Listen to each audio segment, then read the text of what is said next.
It's Catherine Zeta-Jones, and I'm so excited to be here today to share my life and looks with you. She was the dazzling Welsh beauty who conquered Hollywood with a single smile. Catherine Zeta-Jones had it all: the Oscar, the fame, the husband, the picture-perfect life that seems straight out of a fairy tale. But fairy tales have a way of hiding the darkness. Behind the red carpet glamour, behind the perfect magazine covers, was a woman fighting battles most of us never saw.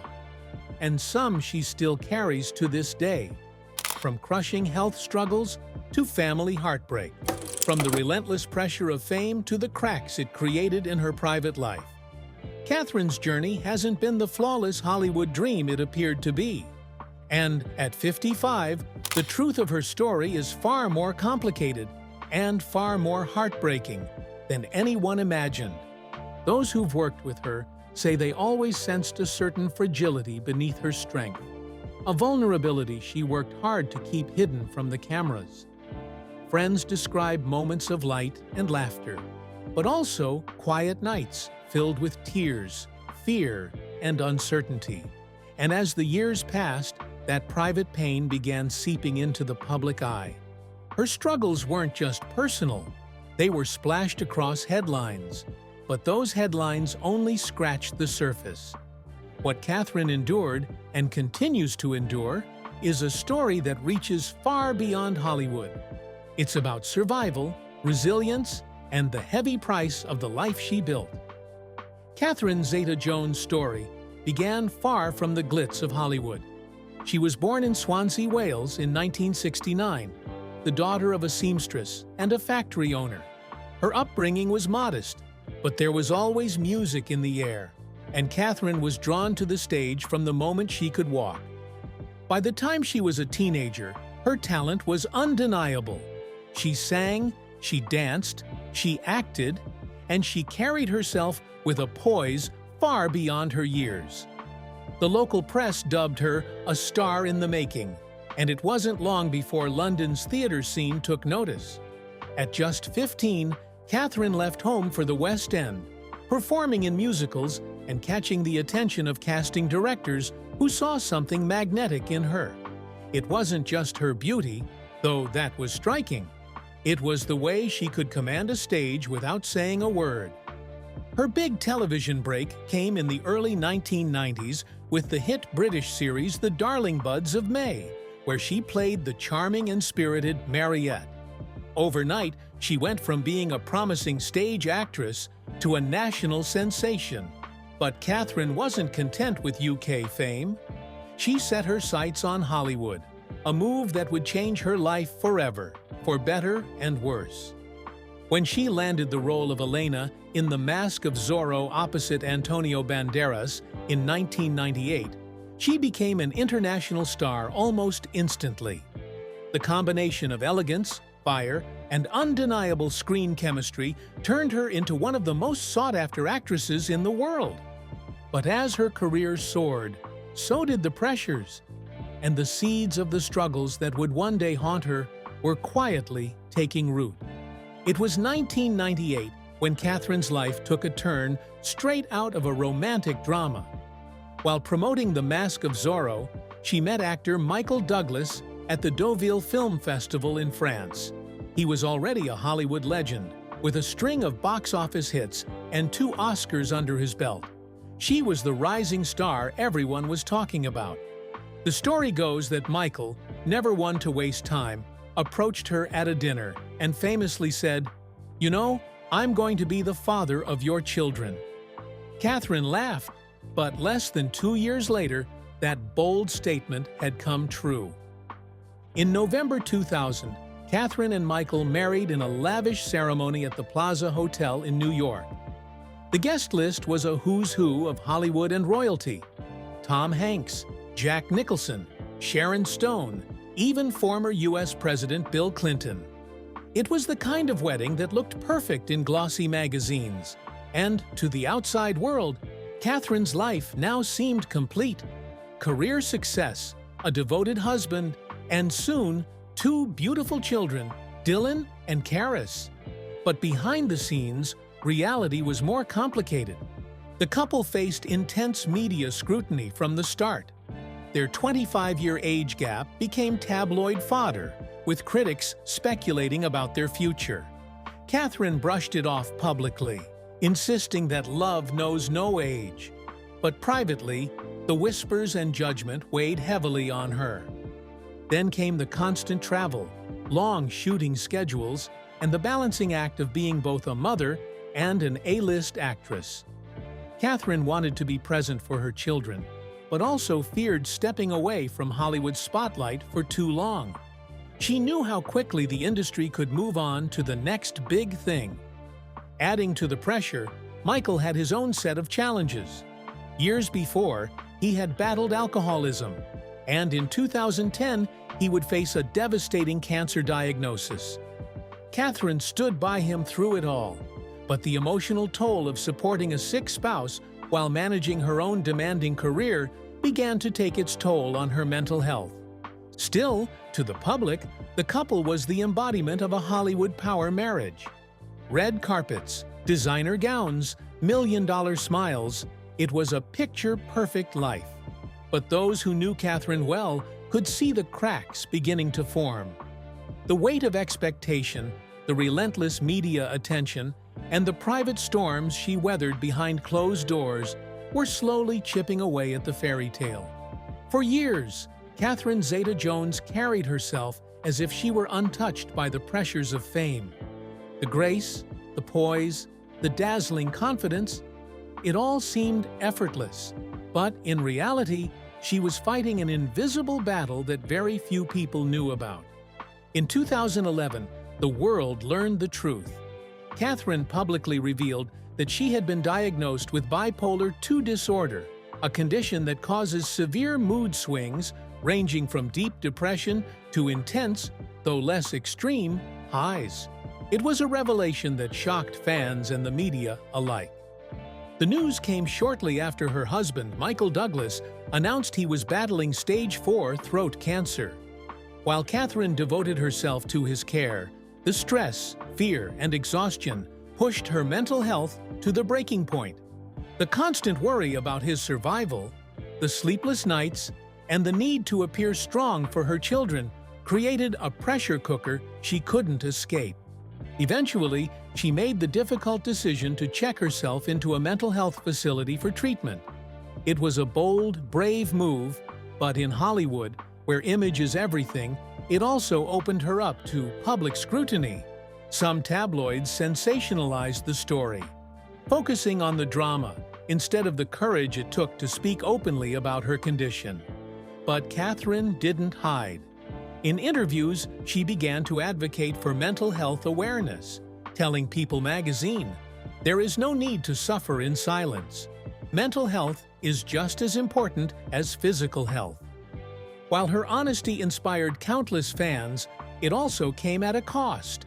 The industry, notoriously wary of any perceived risk, began offering her fewer roles. Casting directors, concerned about insurance and production schedules, quietly pulled back. And then there was the stigma. Whispers in the press about whether she was unstable, speculation about her marriage's future, and even rumors that her diagnosis was exaggerated for publicity. For someone as private as Catherine, the intrusion was agonizing. Behind closed doors, she leaned on her family. Michael's health gradually improved, but the couple's relationship would face further strains in the years to come. Catherine continued to manage her bipolar disorder through treatment, but it was a daily effort, a battle that never truly ended. Her career, once a constant climb upward, now felt uncertain. Projects were fewer, and the roles offered didn't always reflect her talent. Yet, through it all, Catherine kept moving forward, determined not to let her illness define her. When Catherine Zeta-Jones first arrived in Hollywood, she was a sensation. Casting directors fought for her. Studios banked on her. Directors praised her versatility. She could steal a scene in a musical like Chicago and hold her own opposite action stars in Ocean's 12. But after her public revelation about bipolar disorder and the years spent focusing on her family, Hollywood seemed to lose its patience. The offers that once came in floods slowed to a trickle. Instead of leading roles in major films, she found herself approached for smaller parts, supporting characters, cameos, or roles in mid-budget projects that barely made a dent at the box office. For an actress of Catherine's caliber, the shift was jarring. She had an Academy Award, multiple Golden Globe nominations, and a career most would envy. Yet suddenly, it felt like the industry had quietly moved on. Part of the problem was Hollywood's notorious ageism, especially toward women. In her early 40s, Catherine began facing a reality many actresses dread. The best scripts often went to younger stars, no matter how experienced or talented the competition was. And while male actors in their 50s and 60s were still landing romantic leads, Catherine was reading for roles labeled wife or mother, often underdeveloped characters with little depth. It wasn't just about age. There was also the lingering effect of her public struggles. Some in the industry saw her as a risk, a potential liability if her mental health forced her to step back from a production. Catherine fought to prove otherwise, but the perception persisted. In interviews, she handled the shift gracefully, often saying she was grateful for any opportunity to work. But close friends later admitted that it hurt her deeply. She missed the thrill of being at the center of a film story, the challenge of carrying a movie on her shoulders. Catherine tried to adapt. She moved toward television, taking roles in series like Feud, Bette and Joan, and Netflix's Queen America. The work was steady, and the format gave her more flexibility for her family life. But while she enjoyed the projects, the transition underscored how much her career trajectory had changed. Hollywood is a place that thrives on momentum, and Catherine's had been interrupted. Every time she tried to rebuild it, something, a family crisis, a health setback, or industry politics, seemed to get in the way. And yet, through the disappointments, she remained resilient.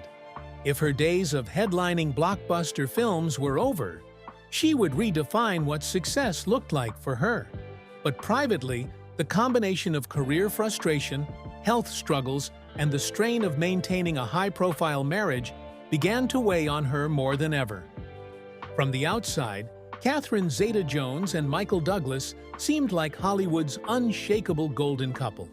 They had weathered Michael's cancer diagnosis, raised 2 children together, and navigated the glare of the media for over a decade.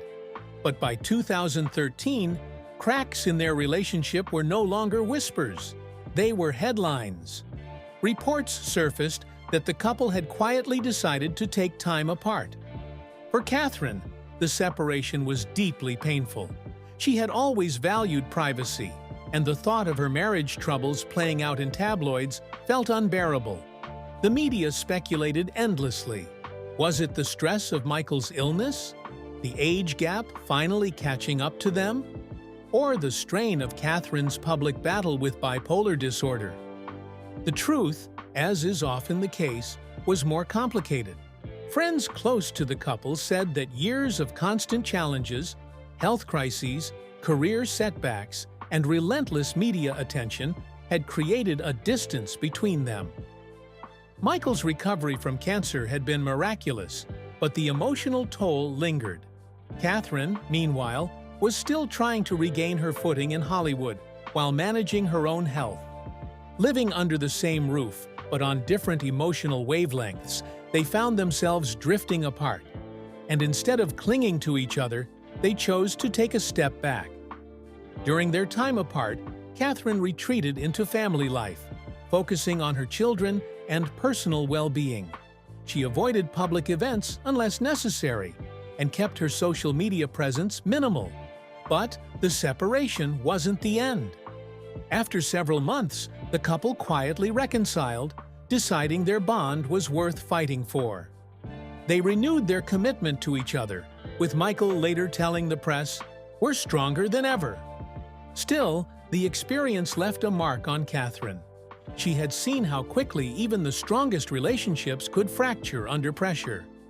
The separation taught her how fragile stability can be, and how easily the life you built can start to unravel.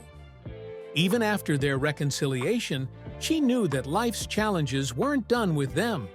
And as the years went on, Catherine faced new personal losses and the constant reality of living with a condition that demanded daily management. As Catherine entered her 50s, the pace of her life slowed, but the weight of loss began to grow heavier. Friends and colleagues she had worked with for decades were passing away, each loss a stark reminder of how quickly time moves in Hollywood and in life. One of the hardest blows came when she lost close friends from her early career years. People who had believed in her before she was a household name. These weren't just professional contacts.